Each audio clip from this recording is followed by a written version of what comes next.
오늘 본문에 있는 말씀을 통해서 가장 고상한 지식, 그런 제목 가지고 말씀을 살펴봅니다. 한 스님이 이제 이렇게 시주하러 다니는데 한 젊은 청년이 스님 염불 그만하고 예수 믿고 구원 받으시오. 이 스님이 참 너무 기가 차잖아요. 그래서 부처님 저 어리석은 청년을 용서하소서 나미아불타불 하고 가는데 그 청년이 계속 쫓아오더니 자기 손에 들고 있던 신약 성경을 그 시주하는 그 가방 있잖아요. 그 가방 안에다 쓱 넣어주는 거예요. 근데 원래 이 그 가방 안에 넣어주는 거는 뭘 넣어주든지 간에 절간에 들어가서 펴기 전에는 절대 세속에서는 펼 수가 없다고 합니다. 절간에 돌아와서 그 젊은이가 넣어준 걸 펴보니까 신약 성경이에요. 그래서 그 신약 성경을 몇 번 읽었냐면 6번이나 읽었다 합니다. 자, 6번 읽으면서 기독교인들은 이 책을 읽으며 구원을 받는다는데 무슨 진리가 들었을까 하면서 다른 스님들 몰래 읽다가 자기 머리에 스치고 지나가는 말씀이 있는데 수고하고 무거운 짐진 자들아 다 내게로 오라 내가 너희를 쉬게 하리라는 말씀을 보게 됩니다. 석가는 나이 80이 돼도 한 번도 그런 말씀을 한 적이 없는데 예수는 얼마나 자신이 있으면 자기에게 오는 사람에게 쉼을 주겠다고 하겠는가 해서 승복을 벗고 뛰쳐나가 교회로 갔다 하는 겁니다. 바울은 디모데후서 3장 15절에서 17절에 어려서부터 성경을 알았나니 성경은 능히 너로 하여금 그리스도 예수 안에 있는 믿음으로 말미암아 구원에 이르는 지혜가 있게 하느니라. 모든 성경은 하나님의 감동으로 된 것으로 교훈과 책망과 바르게 함과 의로 교육하게 유익하니 이는 하나님의 사람으로 온전하게 하며 모든 선한 일을 행할 능력을 갖추게 하려 함이라 합니다. 성경은요 참 신기한 책입니다. 우리를 영혼의 길로 인도한다 하는 겁니다.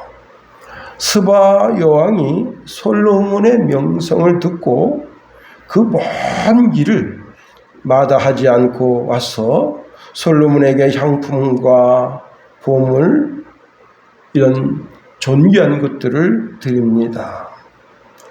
그리고는 자신이 평생 생각하면서 의문을 가졌던 것 있잖아요. 그런 것을 솔로몬에게 툭 던졌더니 솔로몬은 지혜의 왕이다. 하나님의 지혜를 받은 사람이다. 그래서 아주 쉽게 설명해 주니까 스바 여왕이 마음이 시원합니다. 여러분 궁금한 게 있었는데 이게 안 풀리면 얼마나 답답해요. 요즘은 이제 스마트폰이 있어서 저도 뭐 궁금한 거 있으면 자동차 타고 가다가 신호등을 만나면 그 자리에서 이거 찾아봅니다. 아주 시원하잖아요. 마음이 시원하잖아요. 그래서 큰 감동을 받았는데 솔로몬 왕이 이제 그 솔로몬 궁궐을 보여줍니다. 스바 왕이 눈이 휘둥그레졌어요. 자, 성전을 들어가서 보니까 성전은 황금으로 만들었다. 이게. 그러니까 눈이 더 커졌어요.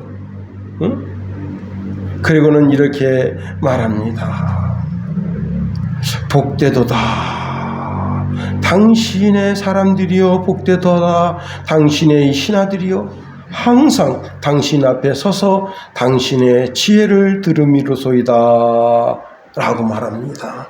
여러분, 자, 솔로몬에게 지혜의 말을 들어서 마음이 시원해서 감동받았는데 그 예루살렘 궁과 성전을 보면서 마음에 큰 감화를 받고 또 솔로몬 왕이 베푸는 그 지혜의 말을 들을 때 날마다 왕에게 이 지혜로운 말을 들으니 이 신하들이 얼마나 복된가 했다는 겁니다. 시편 119편에 보면 시편 기자는 하나님의 법을 얼마나 즐거워했던지 하루 종일 입술로 그 마음속에 읊조렸대요. 더 놀라운 것은 주의 말씀이 시편 기자를 더 지혜롭게 만들고 자신 주위에 있는 조언가들보다도 자기가 그 성경에서 지혜를, 조력을 얻게 됐다고 합니다.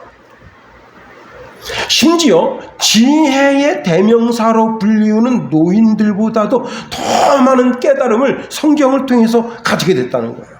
그리고 하나님의 말씀에 비추보아서 악한 길로 가지도 않고 주의 말씀을 묵상할 때 주님께서 친히 자기의 갈 길을 인도해 주셨다는 거예요. 그래서 그 말씀이 내가 사는 날 동안 꿀보다 더 달달한, 그래서 참 복된 삶이 되었다 말씀합니다. 여러분, 그 말씀이 내 발의 등이 되고, 여러분 아주 깊은 밤이라도 자동차가 전두등을 켜면 여러분 100km에서 120km, 심지어는 140, 150으로 달릴 수 있잖아요.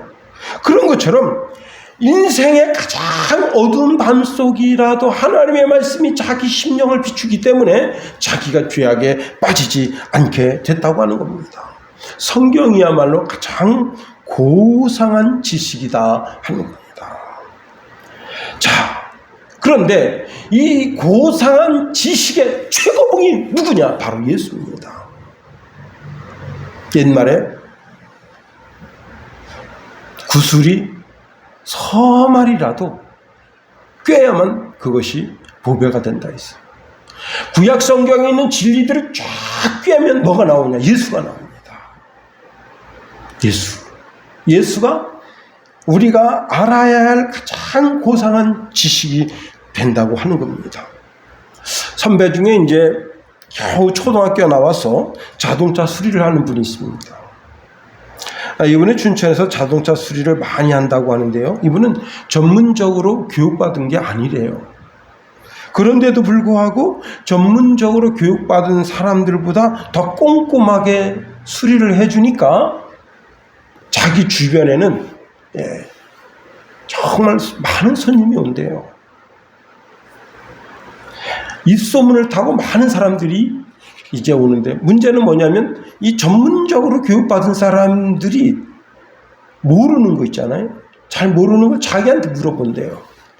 이런 현상이 나타나는데 그거 왜 그러느냐. 그냥 어떻게 그렇게 되셨습니까? 그랬더니 내가 이렇게 어떤 경지에 이를 때까지 얼마나 고생했겠는가 하는 얘기를 합니다. 초등학교를 졸업하자마자 나와서 그때부터 자동차 기름밥을 먹었다는 거예요. 그러니까 남들은 새카만 그 교복 입고 머리 빡빡 깎고 중학교 갈 때 그때부터 자기는 자동차 볼트를 풀었다. 그 세월이 다른 사람보다 앞서간 10수년 세월이 자기를 이렇게 만들었다는 거예요. 그런데 그분이 저한테 그렇게 얘기합니다.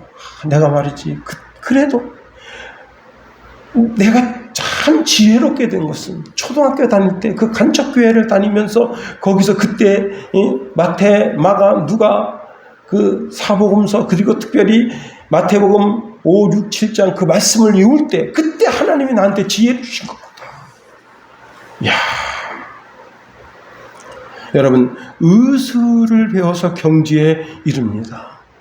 최고 경지에 이르러요. 제가 최근에 이상한 이야기를 들었어요. 우리나라가 이제 그 밀가루를 먹게 되면서 암 환자들이 어마어마하게 많이 생겼대요.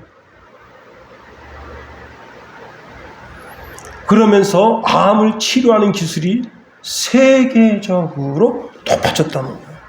그래도 아무리 암 수술을 잘해도 그게 최고 고상한 지식이 아닙니다. 남다른 사업 수단으로 젊어서 아주 쉽게 사업을 일으켜서 제1공장에서 제5공장까지 그렇게 공장을 확장하고 제품을 만들고 우리나라 중소기업의 한 획을 긋는 그런 멋진 사람이 되어도 12층에서 뛰어내리는 거예요. 왜? 자기가 가진 지식이 최고 고상한 지식이 아니기 때문에 그렇습니다. 법학을 공부합니다. 서울대학 학생들을 가리키고 교수가 되었지만은 다들 그 사람이 가지고 있는 지식이 최고 고상한 지식인 줄 알았지만 그 아들, 딸을 인도하는 삶을 보니까 참, 저 총구석에 있는 난 놓고 기억자도 모르는 촌부만 못하다.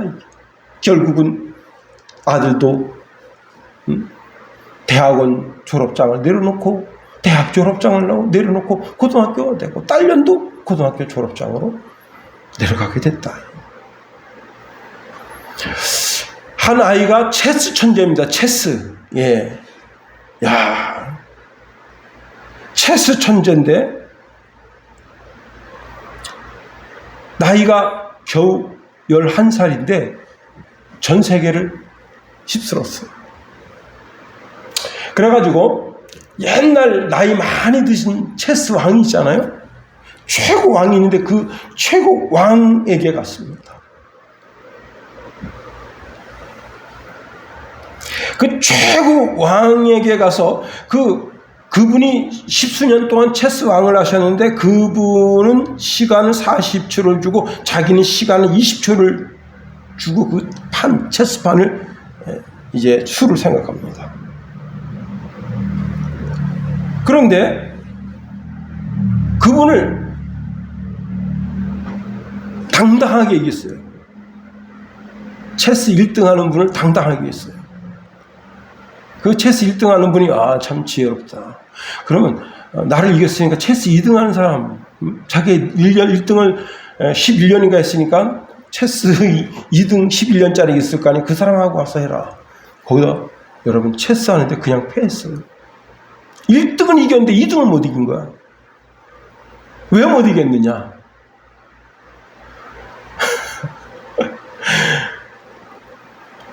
자기가 자기 레벨에 있는 초중고 애들하고 체스를 할 때는 디지털 시계를 본 거예요.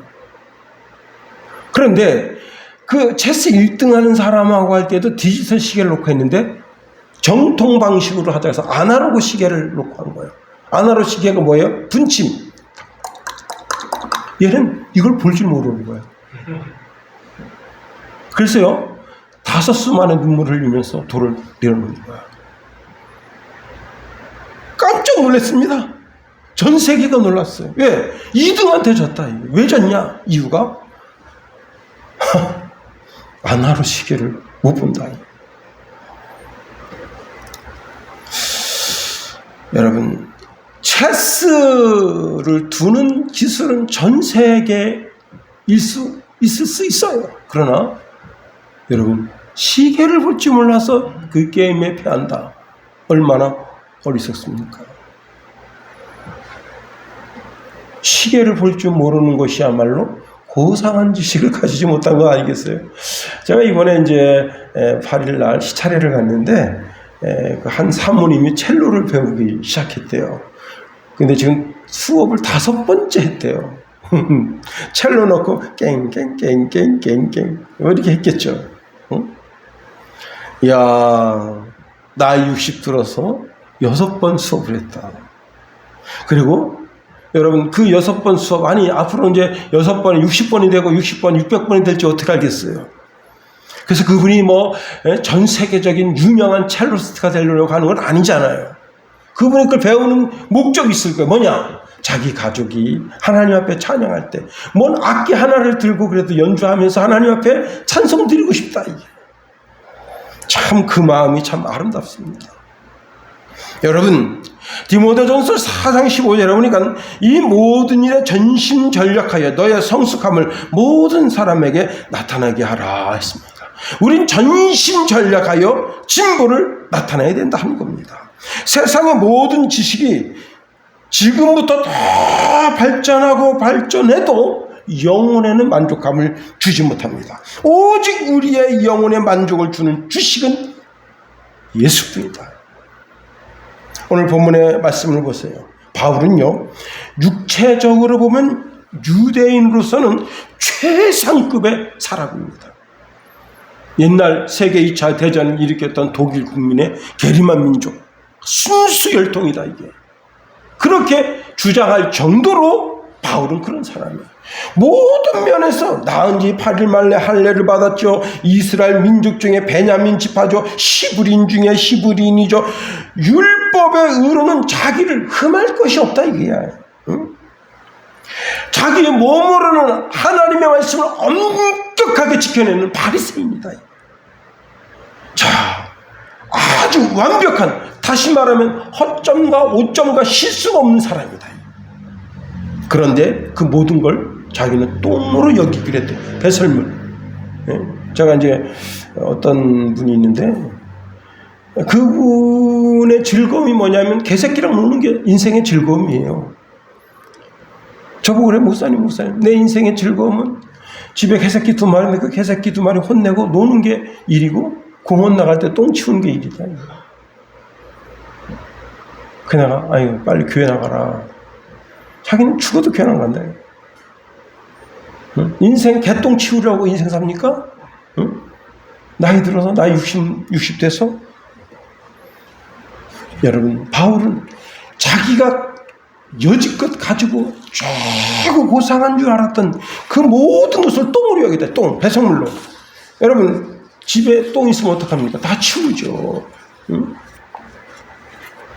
그 똥 끌어안고 사는 사람 누가 있어요? 응? 어느 날 밖에 나가 돌아왔더니 자기 침대에다 걔가 똥 싸놨다. 자기 아파트가 17층인가 확 내던지고 싶더래요. 응? 그런데 자기 그 똥 치우고 뭐 그거 다 뺏겨가지고 세탁기에 빨고, 에휴, 인생 왜 그렇게 사냐. 에휴, 주여. 근데 뭐라고 하냐면, 아니, 내 새끼라, 내 새끼. 아휴, 주여. 그냥, 아유, 이 개들이 그냥 많은 사람들 정신병자 만들고 있구만. 엄마. 동영상에, 엄마 봐라. 걔가 어떻게 엄마인 줄 압니까? 지 엄마가 왜 걔 사람이야? 개새끼, 걔, 응? 강아지, 걔가 엄마지. 응? 참, 여러분, 세상 사람들이요, 고상한 지식을 모르기 때문에 예수를 배우지 않습니다. 여러분, 우리는 예수를 알면 예수가 참 고상한 지식인 것을 알게 됩니다. 그러면 우리가 오늘 본문에 있는 말씀을 통해서 이 고상한 지식을 얻기 위해서 어떻게 되느냐. 지금까지 내가 유익하다고 생각했던 것을 해로운 것으로 여길 줄 알아야 된다는 거예요. 우리 한번 7절 말씀 다 같이 한번 읽어봅니다. 7절 시작. 그러나 무엇이든지 내게 유익하던 것을 내가 그리스도 예수야여 하이로 여길 뿐더러, 여기 무엇이든지라고 하는 말은 앞에 나오는 할례나 이스라엘 민족, 이스라엘 족속, 베냐민 지파, 히브리인, 바리새인, 자, 예수를 따르기 전 과거의 바울의 상태예요. 여기 유익이라고 하는 단어는 이득, 이익, 얻음, 유익으로 번역되는 단어인데, 이런 이익을 얻기 위해서는 사람의 마음속에 반드시 무엇이 작동되는가 하면 욕망이라는 것이 작동된다는 겁니다. 자, 이런 이익을 얻기 위해서는 자기 마음속에 그 욕망이 있는데, 욕망이 꿈틀꿈틀 되면 어떻게 되느냐? 상대방을 속이든지 교활한 꾀를 내야만 이득을 취할 수 있는 거예요. 다시 말하면 바울이 지금 자기 자신이 가지고 있던 유대교의 장점들을 극대화해서 나는 이런 사람이야, 나는 이런 포장지를 가지고 있는 사람이야, 그렇게 입장을 극대화하고, 그 다음에 어떻게 해요? 자기 반대쪽에 있는 사람들을 박해하고 자기 반대쪽에 있는 사람들을 핍박을 해야만 자기가 돈독한 사람이 되는 거예요. 그래서 6절에 보면 그는 교회를 핍박했다는 거예요. 빌립보서 3장 6절에 보니까 열심으로는 교회를 박해하고 율법에 의르는 흠이 없는 자라. 여러분, 당시 예루살렘에 있었던 기독교인들이 바울만 보면 두려워서 도망갔다는 거예요. 왜? 인간 잡아 죽이는 백정 됐으니까. 실제로 사도행전 8장에 보면 많은 기독교인들이 예루살렘에서 다른 도시로, 다른 나라로 박해를 피해서 도망갑니다. 사도행전 9장 1절 말씀에도 보면 사울이 주의 제자들에 대하여 여전히 위협과 살기가 등등하여, 얼굴만 보면 정념이가 떨어진다. 야, 그 사람과 눈만 마주치면 내가 쪼그라들어. 놀라는 거예요. 왜? 예수 믿는 사람 잡아 죽이려고 아주 그냥 철안돼 있다. 다시 말하면 누군가는 출세를 하지만 자기의 그 출세를 위해서 누군가를 끊임없이 박해하는, 핍박하는 그런 존재가 자기 자신이었다는 거예요. 여러분, 바울 자신이 가지고 있었던, 자기 자신이 가지고 있었던 최고라고 생각했던 할례, 이스라엘 족속, 베냐민 지파, 히브리인 중에 히브리인, 그리고 율법을 최고 잘 지켜내는 바리새인이라고 했던 그 모든 그것이 예수를 믿고 보니까 그게 아니더라는 거예요. 자기는 할례 때문에 예수님을 못 보는 거예요. 자기가 이스라엘 족속이기 때문에 선민의식을 가지고 있어서 할례를 받기만 하면 구원을 받는다고 하는 장로들의 유전에 말씀을 마음속 깊이 새기고 있기 때문에 자기 심령 속에, 여러분, 할례라든가 이스라엘 족속, 베냐민 지파, 히브리인 중에 히브리인, 바리새인, 이런 것들을 자기 마음속에 자기를 꽉 잡고 있는 거예요. 흔들리지가 않아. 그런데 예수 믿고 보니까 그게 아무것도 아니더라는 거예요. 그게 오히려 나에게 영적인 큰 손해를 끼친다는 거예요. 제가 어떤 사모님을 만났는데, 사모님이 이제 어르신들을 돌보는 일을 했어요. 그런데 한 4, 5개월 하시다가 그만두셨대요. 근데 내가 왜 그만두셨어요? 그랬더니 이분들이 이제 배움이 많아요. 옛날에 뭐 서울대 나오고 대학원 나오고 박사과정 하신 뭐 그런 분들이에요. 근데 이 사모님한테 자꾸 이렇게 말하는 거야. 그 뭐 4.19 때 어쩌고 무슨 얘기 하는가? 모르죠. 일반인들이 어떻게 합니까? 자기는 특별한 경험을 가질 수가 있어요. 자기는 모르죠. 이거 어떻게 사람이 그것도 모르는가? 이렇게 말하면서 상대방을 무시하는데 너무너무 상처가 돼서 도저히 그분하고 같이 있을 수가 없대요. 그래서 그 일을 그만뒀대요. 자기가 하는 일이 어려워서 그런 게 아니라 자꾸 그 말씀에서 자네는 어떻게 그것도 모르는가? 자네는 어떻게 그것도 모르는가? 자네는 어떻게 그것도 모르는가? 이야, 그것 때문에 엄청 스트레스 받아가지고.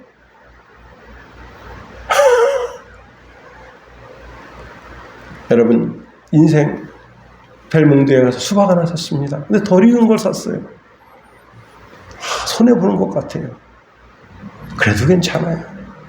차를 샀는데 내가 산 차만 좀 특이한 현상이 나타나서 엔진이 조금 이상한 것 같아요. 그래도 괜찮아요. 여러분, 우리가 얼마 전에 이제 그날 주일날 닭백숙을 먹었는데 닭을 샀는데 닭이 조금 상했어요. 그게 괜찮아요. 가서 교환해 오면 물론 불평과 수고가 있지만 괜찮아요. 그런데 영혼에 대해서 내가 가지고 있는 선입견, 내가 가지고 있는 고정관념 때문에, 내가 가지고 있는 종교적 신념 때문에 그리스도를 멀리하고 그것 때문에 영적인 손해가 와서 내가 하나님의 구원에서 탈락된다. 이거는 진짜 너무 속상한 거예요.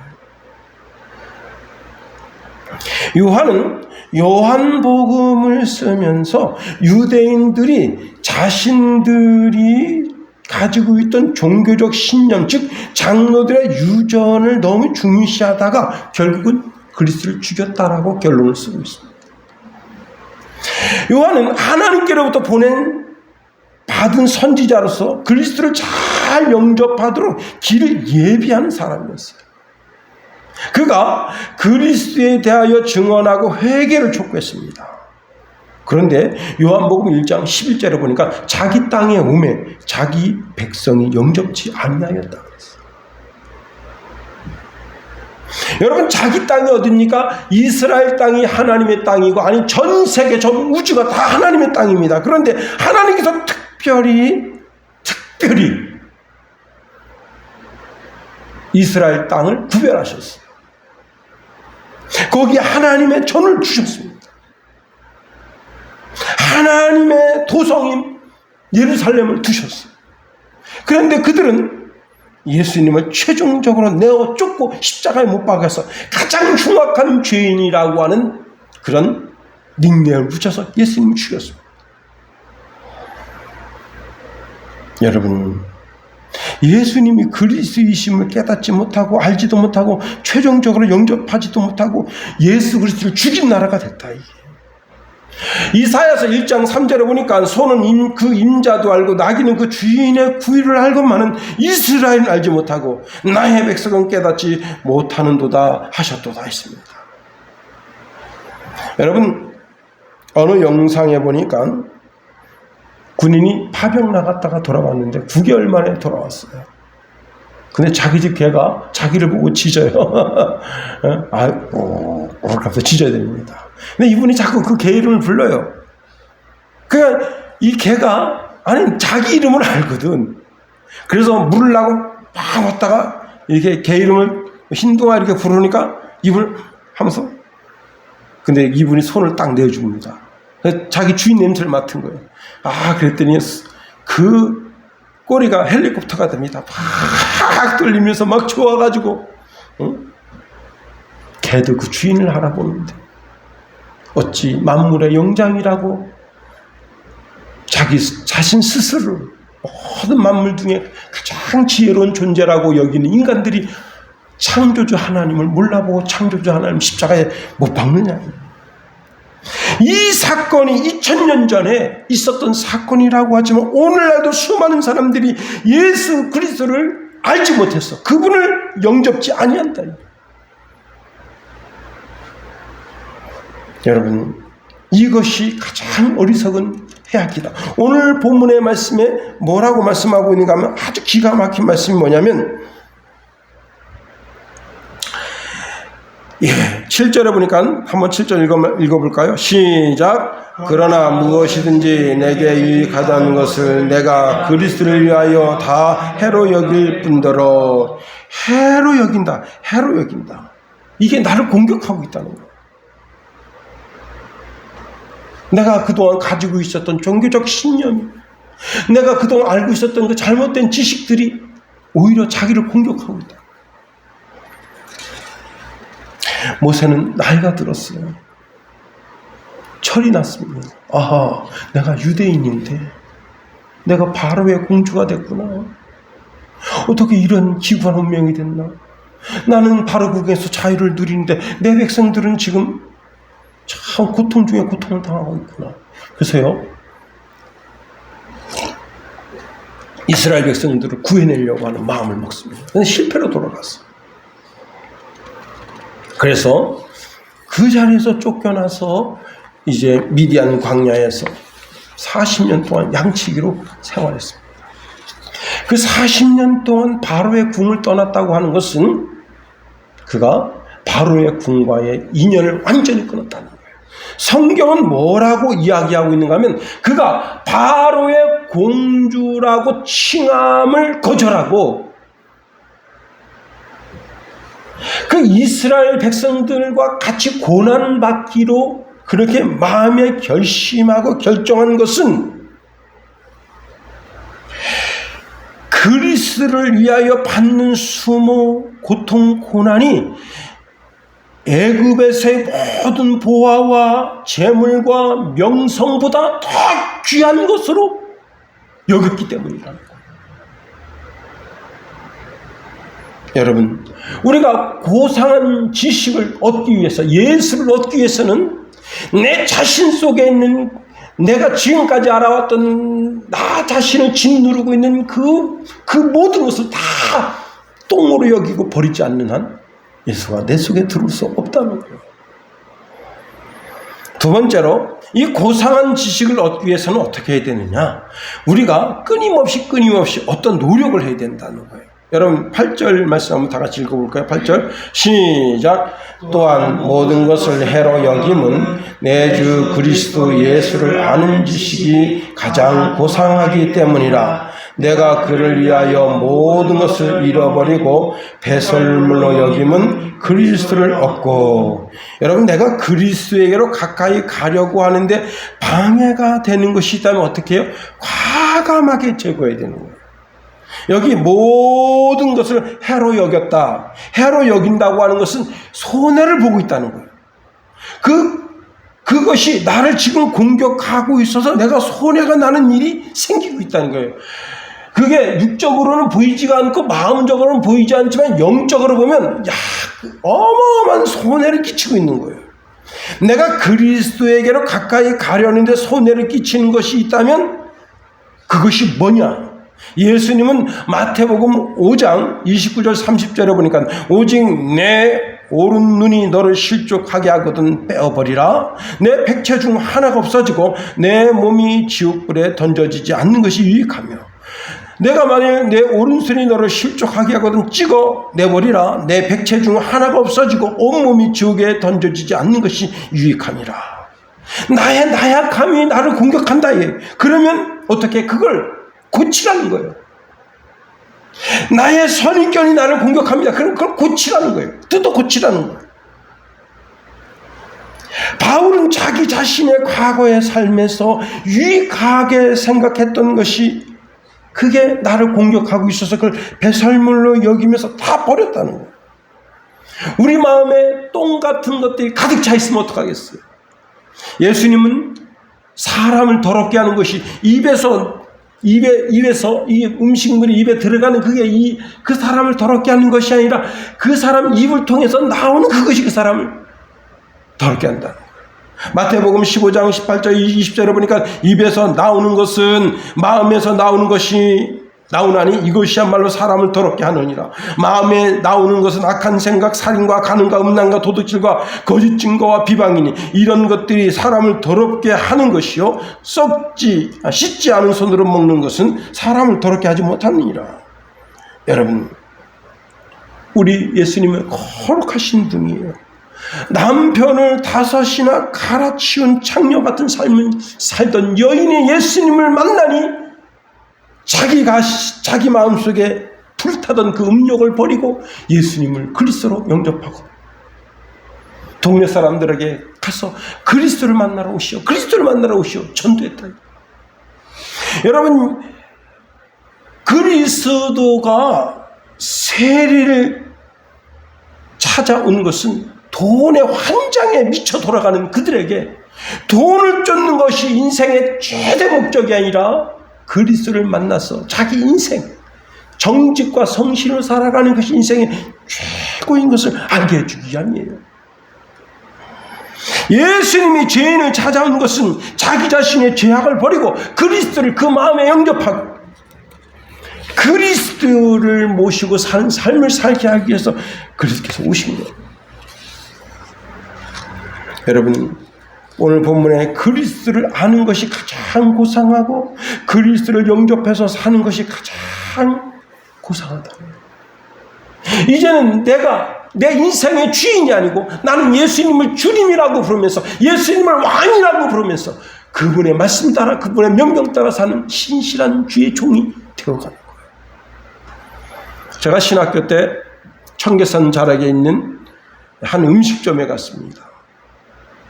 이제 그때 막 목사 안수 받고 막 강도사, 전도사 그럴 때인데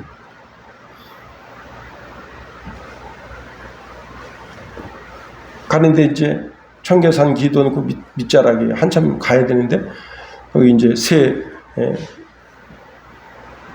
전도사들이, 강도사들이 그때 전도사, 강도사 그때인데 배고프니까 우리 여기 나가서 밥부터 먹자.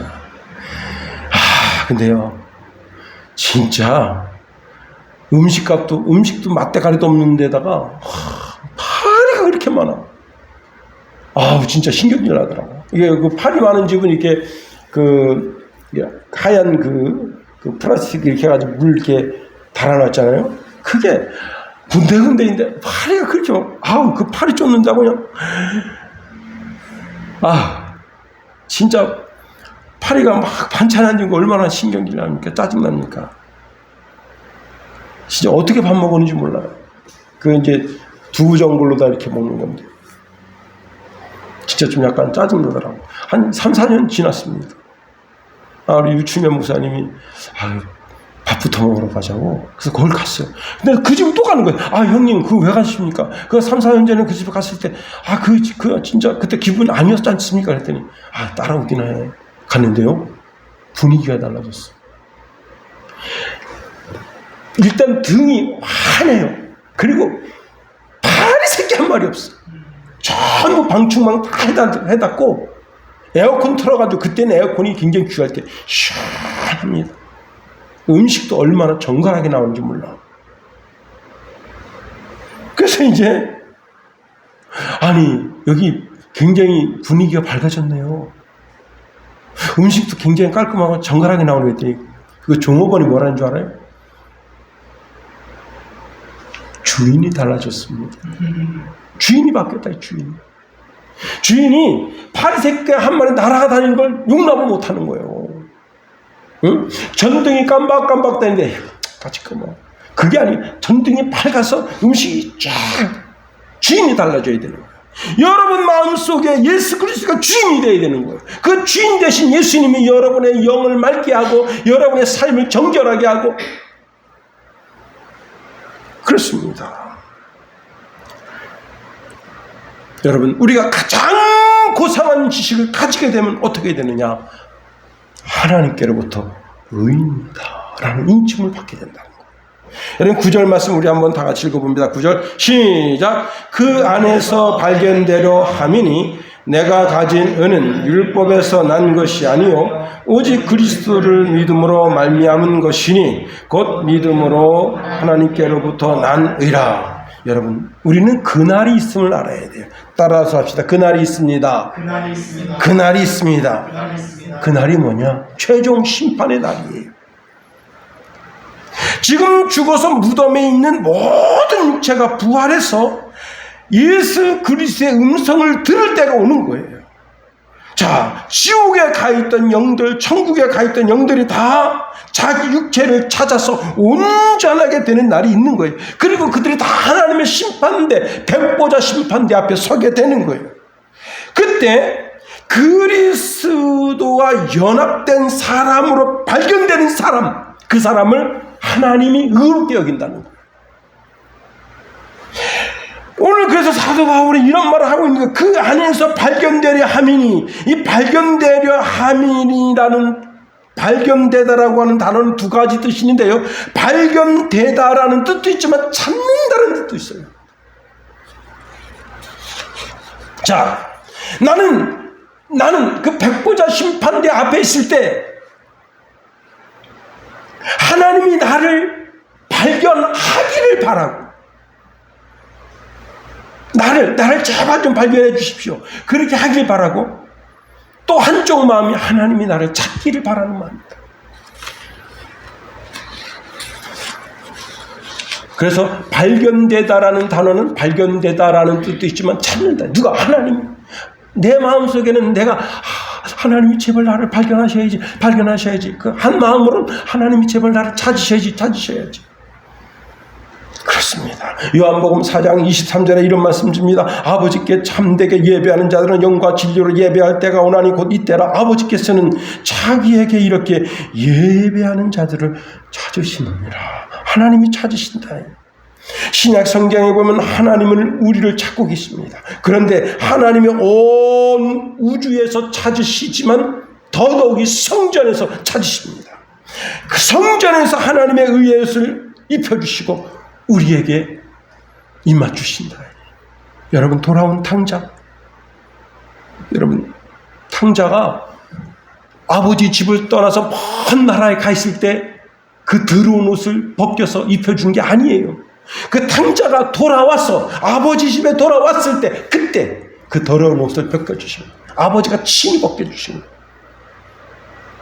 그리고는 어떻게 하십니까? 신을 신기고 가락지를 끼워. 가락지는 결제권이 있는 거예요. 그 다음에 옷을 입혀요. 의의 옷을 입히고 그 다음에 송아지를 잡아요. 그리고 잔치를 베풀어줍니다. 아버지 집에 왔을 때,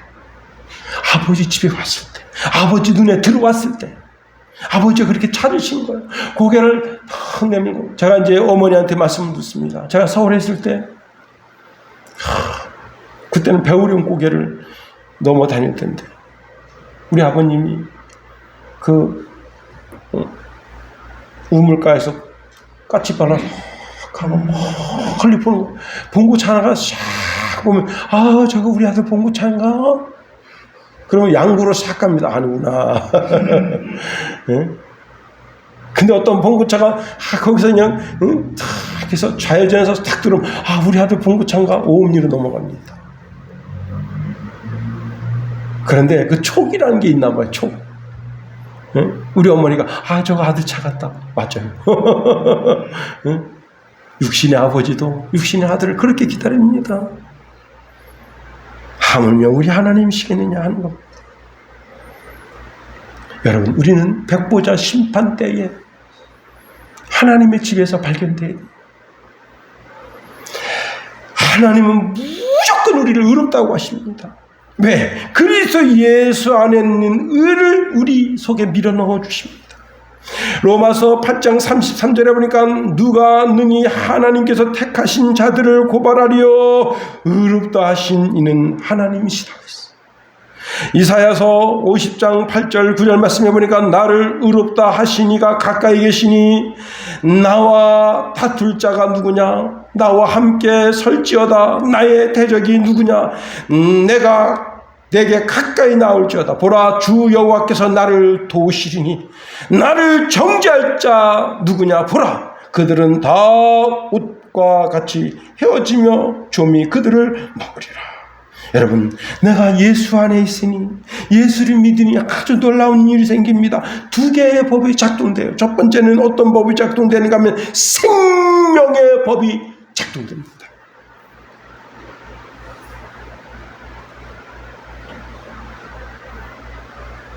내가 예수를 믿으면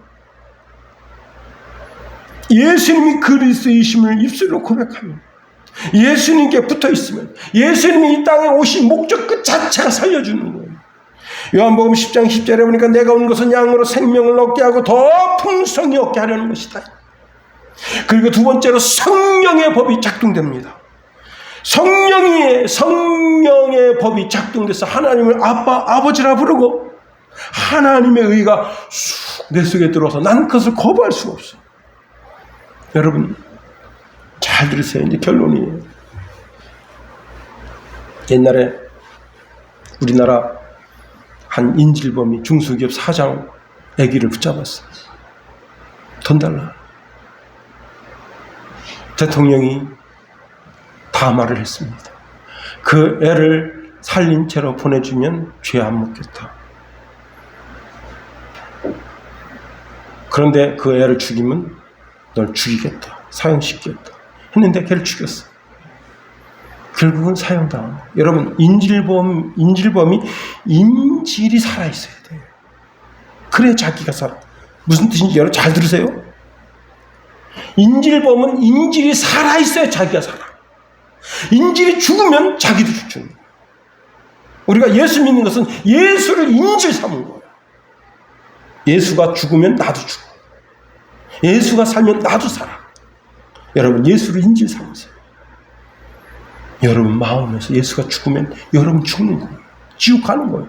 여러분 마음에서 예수가 살면 여러분 천국 가는 거예요. 요한계시록 3장 20절에 보니까 볼지어다 내가 문 밖에 서서 두드리는 누구든지 내 음성을 듣고 문을 열면 내가 그에게로 들어가 그와 더불어 먹고 그는 나와 더불어 먹으리라. 여러분 어떤 여자가 인질범에게 인질당했어요. 이 여자가 보니까 인질범이 너무 잘생겼어요. 그래서 인질범하고 결혼했어. 여러분 예수님과 영원히 결혼하고 사세요. 인질과 살다가 인질 대신 그리스도와 함께 사는. 그래서 마지막 날 하나님 우리를 바라보고 쟤는 의롭구나. 쟤는 의로운 사람이구나. 그렇게 인침받았어. 하나님 나라에 들어가서 영영한 신령한 아름다운 복을 받아 누리는 저와 여러분이 되기를 예수님의 이름으로 축원해 드립니다. 주기도문 하겠습니다. 하늘에 계신 우리 아버지의 이름을 거룩하게 하십니다. 아버지의 나라가 오게 하시며 아버지의 뜻이 하늘에서와 같이 땅에서도 이루어지게 하소서. 오늘 우리에게 이러한 양식을 주시고 우리가 우리에게 잘못한 사람 용서하여 준 것 같이 우리 죄를 용서하여 주시고 우리 시험에 빠지지 않게 하시고 악에서 구하소서. 나라와 권능과 영광이 영원히 아버지의 것입니다. 아멘.